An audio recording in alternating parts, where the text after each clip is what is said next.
കിട്ടിയ സ്വർണമാണെന്നും പുരാവസ്തുവാണെന്നും പറഞ്ഞ് വലിയ തട്ടിപ്പുകൾ നടത്തുന്നവരുണ്ട്. എളുപ്പത്തിൽ പണമുണ്ടാക്കാൻ ഇറങ്ങുന്നവരാണ് ഇവരുടെ കെണികളിൽ വീഴുന്നത്. മലപ്പുറത്ത് നിധി കിട്ടിയതാണെന്ന് പറഞ്ഞ് വ്യാജ സ്വർണം നൽകി വ്യാപാരിയിൽ നിന്നും 5 ലക്ഷം രൂപ തട്ടിയത് ഇതര സംസ്ഥാന തൊഴിലാളികളാണ്. മലപ്പുറം വളാഞ്ചേരിയിലെ ബേക്കറി വ്യാപാരിയിൽ നിന്നാണ് സംഘം പണം തട്ടിയെടുത്തത്. സംഭവത്തിൽ വളാഞ്ചേരി പോലീസ് കേസെടുത്ത് അന്വേഷണം ആരംഭിച്ചു. ഇവർ സമാനമായ രീതിയിൽ നിരവധി പേരെ കബളിപ്പിച്ചെന്നാണ് സംശയം.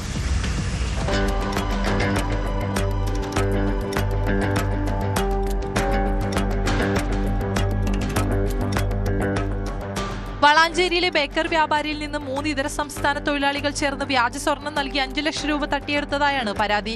കഴിഞ്ഞ ദിവസമായിരുന്നു സംഭവം. ഇതിനു മുൻപ് ഒരു ദിവസം 3 പേർ സ്വർണ്ണാഭരണത്തിന്റെ ഒരു ഭാഗവുമായി വ്യാപാരിയെ സമീപിച്ചിരുന്നു.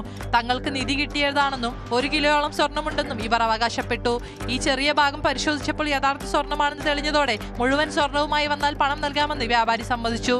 ഇതനുസരിച്ച് തിങ്കളാഴ്ച തട്ടിപ്പ് സംഘം വളാഞ്ചേരിയിലെ ഒരു കോഫി ഷോപ്പിൽ വെച്ച് സ്വർണം വ്യാപാരിക്ക് കൈമാറുകയും 5 ലക്ഷം രൂപയുമായി മുങ്ങുകയുമായിരുന്നു. പിന്നീട് വ്യാപാരി പരിശോധിച്ചപ്പോഴാണ് ഇത് വ്യാജ സ്വർണമാണെന്ന് മനസ്സിലായത്. ഇതോടെ വ്യാപാരി വളാഞ്ചേരി പോലീസിൽ പരാതി നൽകി. പോലീസ് പ്രതികൾക്കായി അന്വേഷണം ആരംഭിച്ചിട്ടുണ്ട്.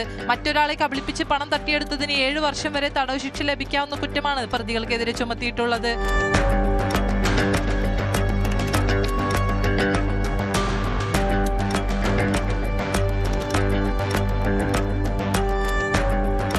ന്യൂസ് 18 തിരൂർ. കൂടുതൽ വാർത്തകൾക്ക് news 18 Keralam YouTube channel subscribe ചെയ്യുക.